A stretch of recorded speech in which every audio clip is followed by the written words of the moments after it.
Alrighty guys, Isaac here brings another Dragon Ball Legends TOP, or not the walkthrough video, this is the guide video. This is for season 101. Last season we ended up at rank 3,723, which actually is, I think that's a good score.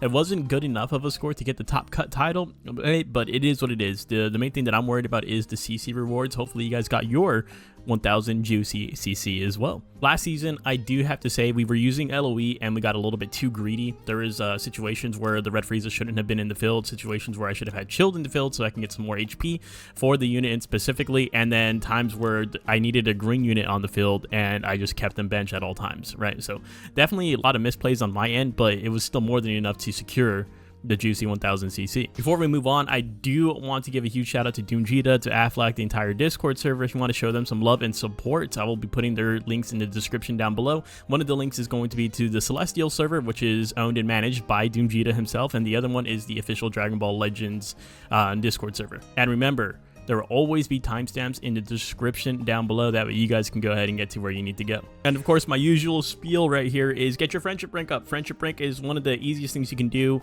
to get your units to be stronger in TOP. For example, this metal cooler's at friendship rank 10 right here. That's where it's going to cap out. These are his TOP stats, and then these are his regular stats that I'm going to go ahead and put side by side. There's a noticeable difference between the two of them, right? You're going to see an increase across all those stats for the TOP stats because the friendship rank directly influences that friendship rank is only going to affect your unit in TOP. Right, so now the first thing we are going to be talking about on topic is the pathing. So we have part 1, part 2. On the left hand side is part 1, right hand side is going to be part 2. So the little triangle fights that you see right there, those danger warning icons, those are going to be the difficult fights for the season. So in the first half, there's 4 of them. Season is looking a little bit rough, unfortunately. And then in the right hand side, depending on what path you take, there's either going to be 2 or 4. There's one alternate path in the part 1, and then 2 alternate paths in part 2, actually, one at the end and then one at the beginning. And these are color coded for you guys, that way you guys know when to bring out your high tier units. And I also have a graphic right in front of you that's portraying the amount of percentage you're getting on which specific fights, right? So fight 15, that's where it starts to kind of like ramp up. That's where you see it highlighted in orange. Fight 18, it will be in purple, and then fights 24 and 25, that's when you get the most significant percentage bonus from those fights. And so you want to make sure you have your high tiers out for that, because that's going to directly influence that. So next we have the color wheel right here. This is going to be mainly just to show you what's going to be ahead of you for the difficult fights. We also have the alternate fights in here as well. But so for red units, there's a total of 7. For yellows, there's a total of 6. In terms of threatening units, like units that potentially could super you, units that have a lot of heavy debuffs, units that you just want to get out of the way early on. So anyways, so 6 yellows, 6 purples, 5 greens, and 6 blues. So it's a pretty even spread. So there's not one specific color I can tell you guys to go ahead and just slap on there, pile on. Because yeah, I mean, at glance, there's more threatening reds than anything. But if you make a full team of blue units, there's still some strong greens that you're going to have to go up against. And there's a Zamasu / Goku Black fight where you're going to go up against the Ultra Rose, and that guy super attacks you on turn 1, right? So if you have just a million blues on your team, that fight specifically is going to hurt you a lot. Next, we have the cover predictions. So this one, again, is just basically telling you, oh, should I run a strike team? Should I run a blast team? For strike cover changes / arts counters, it's a total of 11, and it's all cover changes. For blast cover change / arts counter, there's 6 cover changes and 1 arts counter, so a total of 7. And then for universal cover changes, it is 2. So I think this is pretty much the norm at this point. I don't think they're ever going to change this until like they do a revamp to the TOP system, which happens every couple of months or so. But blast teams are just always favorable in terms of cover changes, at least. That doesn't mean that blast teams are just inherently the best teams for every single team, right? But it definitely, they are more favorable when it comes to managing what cover changes to look out for. All right, so now we're going to talk about some of the potential difficult fights that you might go up against. Also just highlighted units to just know about that are helpful to know about. So for this one, the first fight you go up against on the main path, you go up against this future fight. So main thing to know here is that the green Mai stuns a unit on turn 2. You do want to get it out of the way before she does. It's at the end of turn 2, so more so like turn 3. but you do want to get it out of the way. And then just remember that the blue Trunks does get buffs per dead ally, so he can ramp up pretty significantly. And then future Gohan is going to be your last unit here because he has death buffs for the whole team. So next you do have this rival universe fight. Ultra hit is going to be a high priority. He stuns a unit at the end of turn 1, and then he also has another stun once he gets below a certain HP threshold. Just get him out of the way as soon as possible. Kale and Caulifla are also going to be another high priority here. Okay, next we do have this Krillin fight, and you guys might look at this fight and be like, oh, this is no big deal, and for the most part it's not. But just some helpful things to know here is obviously the tag unit. Tag units are generally high priority all the time, so they're going to be the best damage dealer. These guys right here, but the blue Krillin, he stuns a unit turn 1. You can't really do too much about that unless you have units that cancel normal conditions.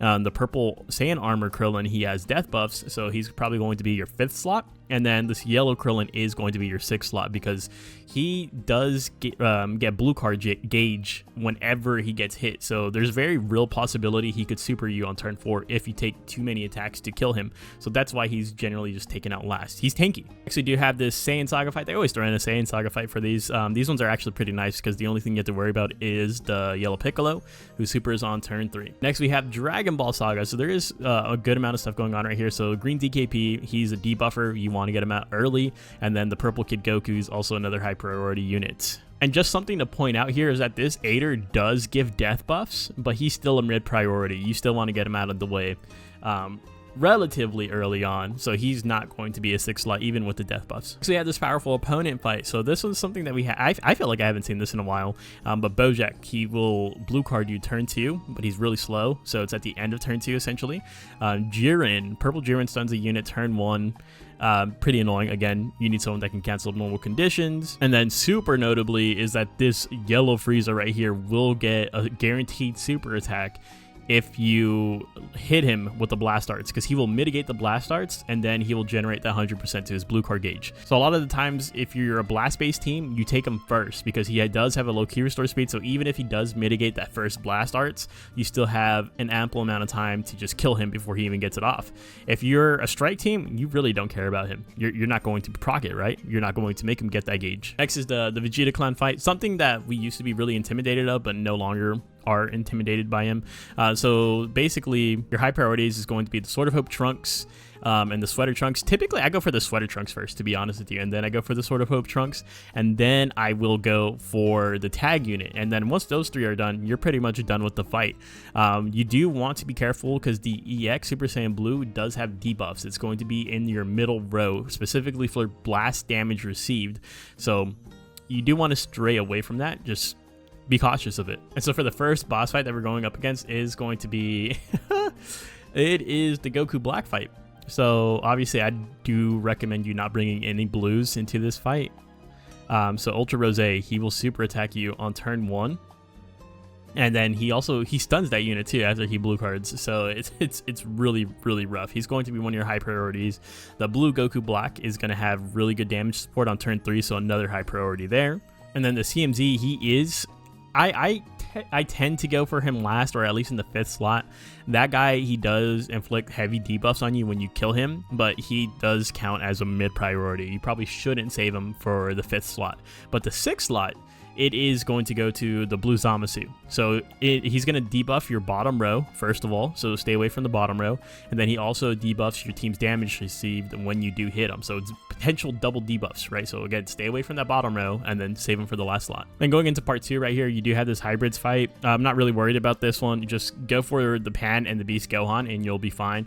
Do remember that this guy has death buffs, so you're probably going to take him around the 6th slot. And this is an alternate path right here. Just be careful for this yellow Frieza. Again, blast teams, you're going to have to go for this Frieza first to avoid the blue card gauge. If you're a strike team, you don't really care about this fight whatsoever of what they're going to do to you. Next, we have this DBS Broly fight. Frieza will stun you on turn 1. Again, nothing you can really do about that, but overall, this fight doesn't look too bad. You do want to obviously get the blue boys, the tag units, before they fuse on turn 3, so just kill them. So we do have this Resurrection F fight.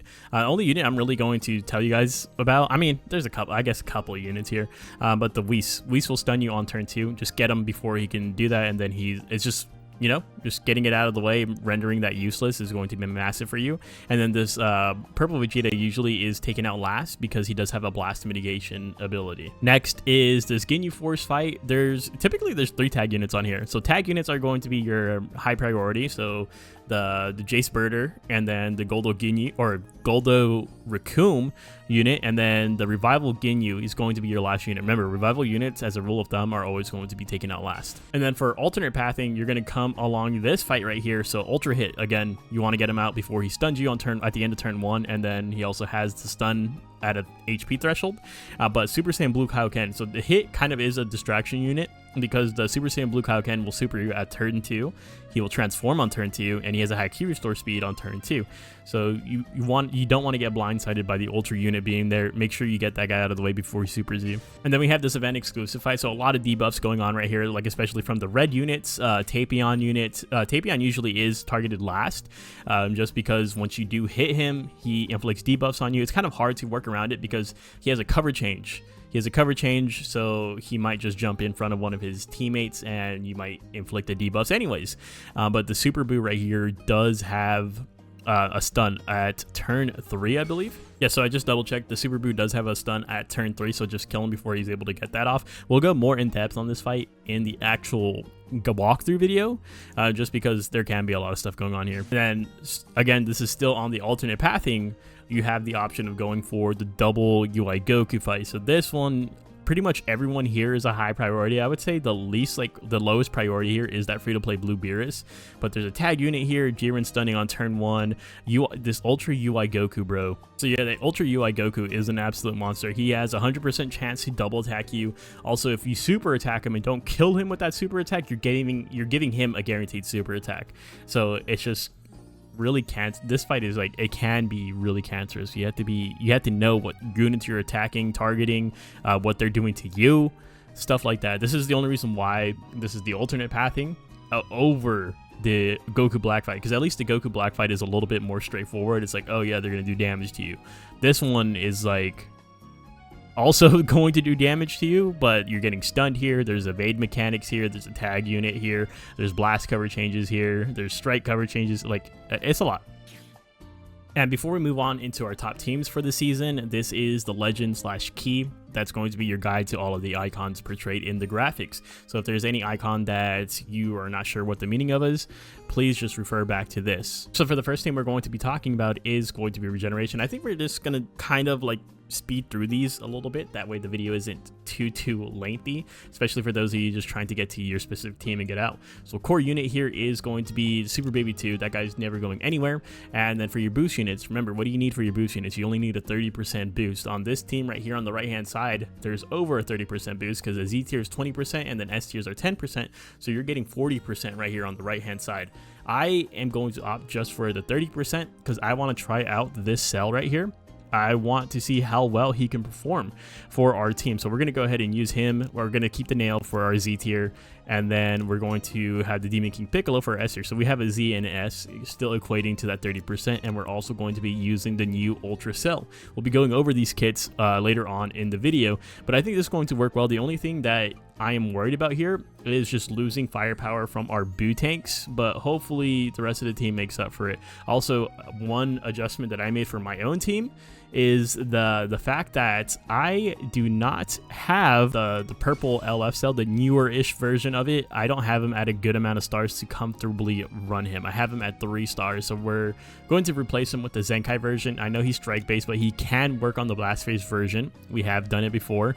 And then another thing too is that the Nail, you probably do want to replace him with the metal cooler. I think the metal cooler is going to be better. I know a lot of you guys don't have the metal cooler, so we're going to go ahead and let him just take a chill pill for this season. We're going to put him on backup and then kind of just work with the Nail just to show you the Nail also works just as well. So next we do have Regeneration. This is a Strike version. So this is the first time we are seeing the Strike version of Regeneration here on the channel. We've been refraining from doing this just because for the most part Strike Regeneration doesn't have as much units as Blast Regeneration. It doesn't have as much boost units as Blast Regeneration, as you can see right here from the backup units, right? Core unit still is going to be Super Baby 2. You're going to have boost units of the Z tier Red Baby Super Baby 2. That guy you have to be careful because yes, he does get damage cut, but he loses the damage cut if there's no Saiyan enemies, right? So if there is a Saiyan enemy, you kill him, that's the only Saiyan enemy, and he's gone, you lose the damage cut. You do have the green Piccolo that can kind of flip-flop between Strike and Blast because his stats are kind of even, and then you also have the melee-based free-to-play Zamasu right there. Also, your Super Baby 2 should not be 4 stars. The recommendation there is the 7-star range. Next, we do have Saiyans. This is the strike-based Saiyans right here. So no core units. You don't need a core unit for this team, which is actually pretty nice, to be honest with you. For your boost units, you do have the Z tier Yellow Broly and then the S tier Nappa right there. So getting that 30%, that Nappa is really good. You see him featured on Saiyan teams a lot. So you have a tag unit there. Tag units are just great. The Kid Goku Super Saiyan 3 has the guaranteed stun on turn 1, where Turles has a lot of longevity, has a lot of healing in his kit. You have MUI Goku for the evade mechanic, and then you have 2 Zenkai units right here. You have the Zenkai Super Saiyan 4, who's just a beat stick, essentially, in my opinion. And then you have the tag unit Zenkai. So tag unit plus the Zenkai, that's going to work really, really well for your team. Next, we have Saiyans, but it's going to be the blast-based version. Again, no core unit here. For your boost units, you do have that purple Bardock. So the purple Bardock, he is very exclusive. In my opinion, a lot of people don't have him. I personally don't have him, so you would, if you don't have him, you're gonna have to replace him with one of the Z tiers that we have listed below. For your S tier, you do have the yellow GT Vegeta, who's really good when it comes to debuffs. You're gonna want him on the higher stars side, not exactly 14 stars, but definitely higher than 7 stars, right, as indicated by the peak star on his icon right there. For you have a healer with the yellow Vegeta. You have the red Turles, you have double tag units, the Vegeta Trunks unit, and then you have the Buu Duo unit. They get a Transcendent Kamehameha on turn 4, which is fantastic for any kind of cleanup. And then you have the Revival Nappa. If you can get him to revive, that would be huge. A lot of people don't get their revival units to actually revive, so it is what it is. He's still a great unit. You don't even need him at a 7-star range. He could be you could just have freshly pulled him. If you can get him to revive again, that's better for you. Next, we do have a Majin Buu Saga. So this one, dude, I don't know, man. I'm so like nervous about you guys taking this team and running with it. Let me know if this team actually brings you guys a lot of success. We actually removed the purple Ultimate Gohan off of this team just in favor of some more offensive Z abilities, because if you guys do remember, the purple Gohan has double defensive Z abilities, which can hurt the team overall. You have the core unit of the Pui Pui. That's your HP Z ability buffer. You have a Z tier unit of the red Deborah, which everyone should have at 14 stars, to be honest with you. That guy, it probably is going to be a little bit squishy, and you'll feel that. And then you have the S tier of the purple Buu, who also has a stun on turn 3. You have the red Buuhan, chance to double attack. You have the blue Tien, just a great unit overall. You have the yellow 18 for heals, support from the Super Saiyan 3 free-to-play Goku, and then you have, again, Transcendent Kamehameha in the form of the Buu Duo. Next, we do have the Taunthan team. I know this is like a fan favorite team. I feel like a lot of you guys run this Taunthan team, at least a variation of it. So core unit is going to be Taunthan, the man, the myth, the legend himself. That guy's, the team's named after him. It wouldn't be a Taunthan team if he's not on it. So if you guys don't know by now, he has an aggro feature essentially where all enemies aggro him for turn 1. Everyone focuses on him, so he's going to take all the damage on that first turn. For your Z ability, or for your boost units, you have a Z tier purple Gohan right there, and then you have the S tier blue Gohan. So that guy actually got demoted down into S tier. There is not any good Z tiers for this team right now except for that Kid Gohan, so it is a little bit rough. But there are quite a few S tier options. Like you have the yellow Goten right there, who gets a guaranteed super attack. You have the healer Goku, the green units, and then you even have the Dragon Ball Saga Goku right there as well. For the main roster, double beast or triple beast Gohans, all the beast Gohans are great in ToP, so you'll be fine on that aspect. Goten has some aspect of heals to him plus support, and then you have Dragon Fist Goku up there. Again, just kind of like a beat stick unit. He's going to do damage. Next, we do have hybrids. This is going to be the blast-based version right here. Forgive Gohan for screaming in the background right here. But you have a core unit of Pan. So Pan is going to be your HP Z ability buffer. Pan's pretty much always on this team. You actually have a good amount of boost on this team, to be honest with you. So you have double Z tiers here. You could probably take off one of the Z tiers and put in someone else that you think is more favorable for the team. So you had the purple Gohan, you have the green Trunks, and a lot of you guys might not have that green Trunks, so definitely feel free to swap him out. And you also have the future Gohan EX. That guy's actually pretty solid too. And then you have the yellow Beast Gohan, you have the blue free-to-play Gohan over blue Beast. So he actually probably is going to be more beneficial, especially since Blue Beast has the ability cater towards strike, whereas this guy is going to be more focusing on your blast damage, and he has a buff against powerful opponents, so he has a lot of value here. You have the future Gohan Trunks tag unit, and then you have the Vegeta Trunks tag unit. And then for the strike based version, it's not too different. I mean, there's definitely a lot, I feel like there's a lot of similarities, right? Pan's still going to be your core unit. You do have her for your HPZ ability buffer, purple Gohan as your Z tier. Again, Z tiers are kind of lacking for the hybrid teams right now. And then you have the yellow Goten as your S tier, so a guaranteed super attacker right there. You have triple beast Gohan, you have the Bola is going to act as support and a healer, and then you have that green Trunks. That green Trunks actually is huge, bro. Like I want to use him really bad. Like the next time I use hybrids, it's going to be a strike based version. I'm gonna use that green Trunks. Next, we do have event exclusive. So core units going to be the Pui for HP's ability, and then the Naval. Naval is going to be board-wide support plus a pseudo healer for the team. That dude is really good. Not only is he a core unit, but is he a boost unit? He's just worth to have on the team majority of the time, even when he's not a boost unit. But you have 3 S tiers for the 30%. So you have S tier Gaming King Piccolo, debuffer, and then S tier Raspberry. Raspberry, he's all right. He's definitely not as good as Naval is, but he's still good. And then you have Super Saiyan 3 for support. You have the yellow Cell for support, the red Omega Shenron, or is that a Sin Shenron? I can't remember, but he's also pretty good. But this team does kick off the Broly, the blue free-to-play Broly that we're accustomed to seeing for the new Cell. So that is interesting. We'll go over his kit at the end of the video as well. So next we do have the Frieza Force team. So you do have 2 core units. You have the Revival Frieza. Revival is just really good in general. Revival units are just really good in general. But this guy also acts as support slash a healer for like to the left and to the right of him. And it's pretty nice. He never has revived for me. You kind of do want him to revive, but he's never done it. Just one of those issues. You have a lot of boost unit options on here. Some really strong ones too. So you have the core unit slash boost unit with Naval. Naval support is just great for Frieza Force, for event exclusive, all that good stuff. You have the both tag unit Ginyu Force members are in S tier, which is insane, bro. Like they consistently give them high tiers. It's kind of nuts. And then of course you have Raspberry there as well. And then for the core roster, you have the Mecha Frieza. Mecha Frieza actually builds up super attack pretty quickly in my experience. Golden Frieza. Golden Frieza does what, guys? Golden Frieza always goes on the golden tile, so you can upgrade the special move into the ultimate. Why? Because the ultimate is going to inflict extra debuffs onto the enemy team. Always have them on the yellow tile. And then the purple first form is stunning on turn 1, which is good, which is huge actually. Next we have LOE. So core unit is going to be chilled, HPZ ability, and then the Revel Frieza. We just talked about him for the Frieza Force team. Really good unit, has support slash heals. For your boost, you actually have more boost than you need on this team as well, so you can replace one of the S tiers if you want, because again, you only want to aim for that 30%. I mean, not only, but you do at minimum you want the 30%, right? So you have Z tier Red Frieza. A lot of you guys might not have that guy, so you could replace him with another S tier if you wish. And then you have the S tier free to play cooler, the second form cooler, and then you have the free to play metal cooler.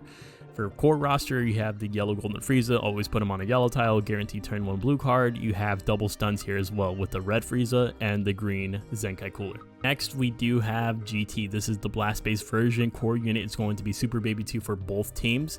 For your Z tier boost, it is going to be the Sin Shenron. That guy has board-wide support. It works on both teams as well. And then the S tier yellow Vegeta, who's acting as a debuffer. For the core team, Parasite Trunks has buffs against Saiyan slash hybrids, something that you see a lot. Super 17 is probably going to be your best damage dealer on the team. This guy is just a really strong unit overall. He's able to just practically mow down red units as well. And then you have Zenkai Super Saiyan 4 Goku. You have the yellow Sin Zenkai as well, so double Zenkai units. And then that purple 17 is phenomenal, especially when it comes to support and debuffs.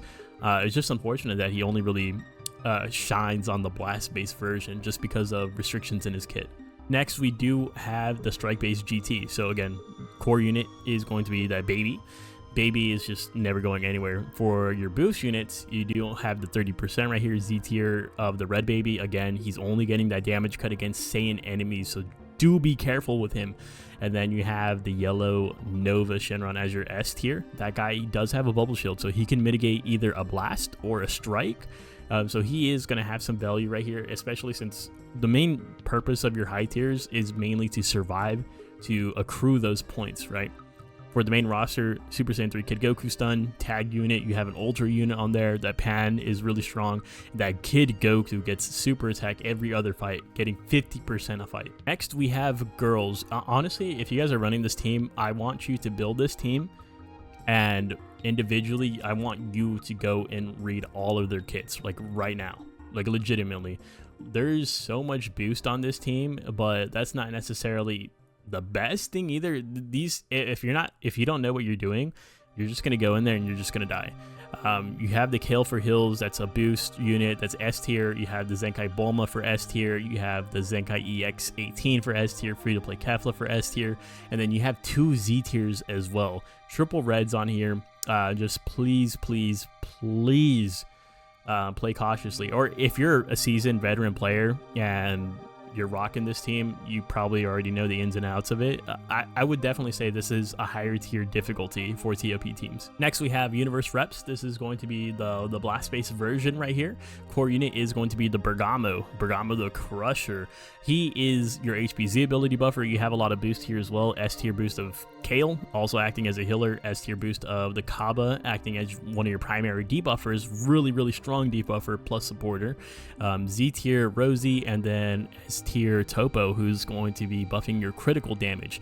Core unit does include MVP 17 support, really good unit overall. You have Jiren for turn 1 stun, and then you have Golden Frieza for the turn 1 super attack. Keep him on a yellow tile at all times. This is one of those teams that will just hold your hand throughout the entirety of TOP. It's probably one of the least difficult teams to run. And next, we have the, personally, in my own opinion, the significantly worse version of Universe Reps, which is going to be the Strike version. Core unit is still going to be Bergamo because he can fit on both teams. Just make sure you set him over to Strike or Blast, depending on which team you're using. For your boost units, you have S tier Kale. For heals, you have Z tier Champa, and then you have S tier Purple Vados. Kiawe does act as a suitor healer as well. She has a small time heal, so it's nothing that you should be relying on. You have a tag unit, you have MUI evade mechanic, and then you have guaranteed super attack on turn 2 with the Super Saiyan Blue Kaioken. Next, we do have androids. This is going to be the blast-based version. No core unit on the team. I think the closest thing that you can get to a core unit on this team, though, is going to be that yellow EX Zenkai Cell. He not only is he a healer for the team, but he's also a HPZ ability buffer, so he does get a lot of value here. I think it's very valuable for you to bring him on your own androids teams, but again, he doesn't necessarily mandate the need of core unit as of right now. For your Z tier boost, you have the first form Zenkai Cell, who does have a stun available to him, and then you have the S tier Red 18, who's acting as a debuffer. Yellow Cell, free to play cell, is a supporter. You have the newly Zenkai Green Cell, really good damage from what I hear. I haven't gotten a chance to use them on my own yet. And then of course the Ultra Cell, MVP 17 support, and the newer LL Cell, the Legends Limited Purple Cell, not the one that Zenkai awakened. Next, we have Powerful Opponent. So core units on this team is going to be that yellow Broly up there. He is your HPZ ability buffer. And then for your boost units, you have Z tier Red Frieza. You guys might not have that guy. You might have to swap him out for that Sin Shenron or that Red Super Baby 2, depending on what you have or don't have. And then S tier is going to be that blue EX Cooler. That blue EX Cooler actually kind of goes hard. I'm not gonna lie to you. And then core roster, you have a lot of damage dealers here, like the Purple Rose, the Blue Broly. Green Rose gets a guaranteed blue card turn 1, so that's going to help out a lot. And then the red Zamasu is essentially getting a blue card every fight too, because he's getting 20% on hit, so you're going to see him build it up super freaking fast. And then Garlic Jr. helps with all the stunners, because he, to the above him, left, right, and below him, he's canceling abnormal conditions for those units. Well, another thing too is that we've used Garlic Jr. on our blast-based regeneration team, but he really actually favor strike teams, because when he transforms and he's set to strike, he gets a guaranteed double attack. So now we got movies. So sagas from the movies. This is the strike based version. We have Pan core unit. Boost is going to be the yellow Broly, and then the S tier Tapion. That Tapion is going to be, has a little cover change, and then has debuffs once he does get hit, right? For core roster, you have both of the Blue Beast and the Ultra Beast. Ultra Beast is just so damn good. That Gotenks is covering the whole board with support in that middle slot right there. You have Dragon Fist for extra damage, and you have a Zenkai tag unit available to you as well. And then this, I believe this is the last team right here already. So Saga's Blast base version. Core unit is going to be Master Roshi, and that is your HPZ ability buffer. And then you have Z tier Bardock. If you don't have him, you can use the yellow metal cooler. If you don't have him, it's looking really rough. You're gonna have to bring in 3 S tiers, and it's very slim pickings right there. I don't think this team is in the best position right now, but for S tier, you do have that metal cooler in the slot. The blue free-to-play metal cooler should be 14 stars. You have support from the Awakened Piccolo, or the DBS Piccolo, or Superhero Piccolo, and then free-to-play Broly for some... That DBS Broly, the blue one, has damage, or he has debuffs. He debuffs your team, your enemy team's blast damage received, so which is pretty strong. You have a tag unit with the Goku Piccolo unit. You have double stun here as well with the red Frieza and the green cooler. Personally, I feel like this team is going to lack firepower. So just letting you guys know my personal opinion on it. All right, so for the final segment of the video, let's go ahead and look at these new characters. So we do have this perfect cell right here. Let's look at his ToP stats at maximum. Q store speed 2623 is phenomenal, and that is really nice. Has the blue card and the ultimate. For first ability, 110% to damage inflicted, 20% cut, and 30% key recovery. So he's going to be fast as hell, dude. I think he's going to pair really well with the corrupted Zamasu, as long as the corrupted Zamasu gets hit, because once he gets hit, he buffs up his Q store speed significantly as well. On strike or blast arts, so he probably could fit on both teams. 10% to own damage inflicted for 2 turns, 15% to key recovery debuff for 2 turns, and 5% to health restoration debuff for 2 turns. On receiving an attack, you get 10% to your special move gauge, and then after receiving an attack, own health is 50% or below, you heal by 5%, which isn't too significant. Has a blast cover, health gated by 30%, end of turn 20% to own special gauge, or dang, that's insane, bro. Just end it. So he's getting 20, 40, 60, 80, and then he's getting, when he gets hit, he's going to be super attacking damn near every fight too. Yeah, he's going to be great.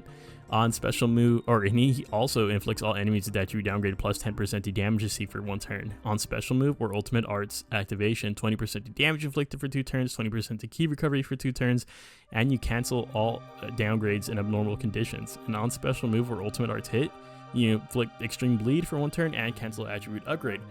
And then he does have a Z ability or ultra ability catered towards androids, but it's okay, because at the start of the battle, you're still giving 5% to special move gauge to all of your allies, and then per android, you're getting 5% to damage inflicted, 5% to key recovery, and on blast arts attack self, 5% to special move gauge. Yeah, he's farming. He's absolutely farming. They go crazy with the ultra units, dude. It's actually insane. Next, let's take a look at this cell right here, this free-to-play cell. I actually hear he's pretty good. I think me and Doom actually took a look at him. Key store speed's 2,379, so definitely not as high as I would like it to be. They do have him at friendship rank 5 though.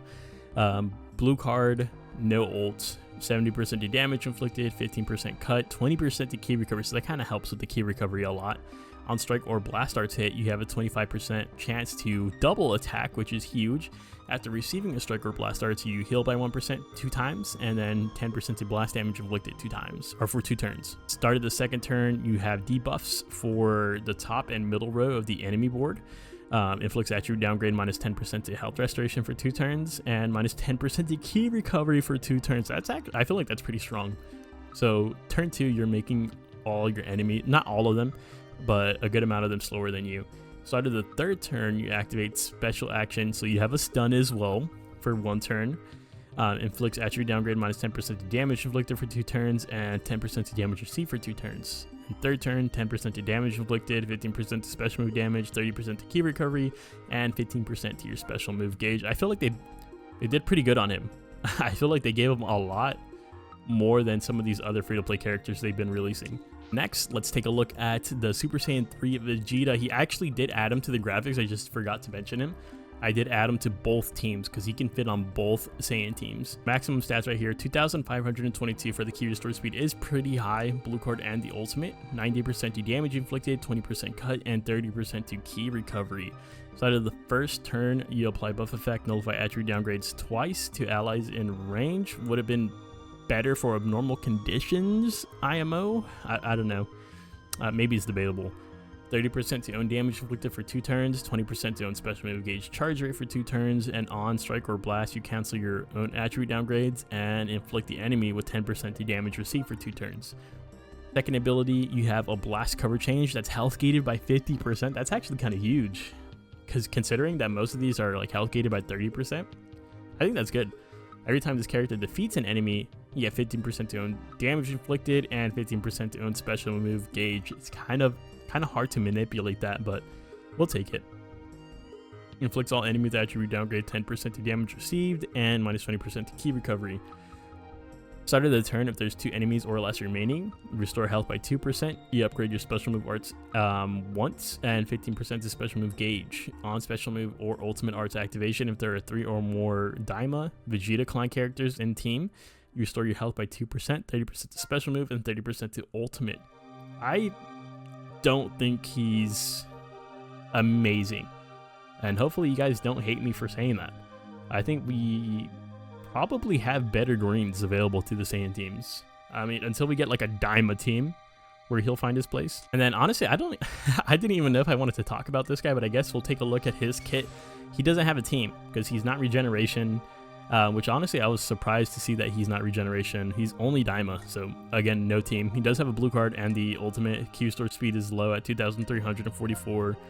He has 60% to damage inflicted, 20% cut, and 20% key recovery buff. Started the battle per ally tag Daima, 5% to special move damage inflicted, 5% to key recovery, and 5% to special move gauge. So that's strong, right? That's really strong, but we don't.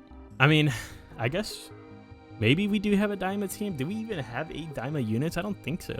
So we're just gonna have to wait a little bit longer. Started the battle, ally tag Daima, 15% to damage inflicted, 15% to key recovery, and 15% to special move gauge. See, like, that's huge. He's going to be really good. At the end of the turn, own health is 50% or below. Allies in range restore health by 3% and 5% to, so a lot of special move gauge. Has a blast cover at 30%, health gated.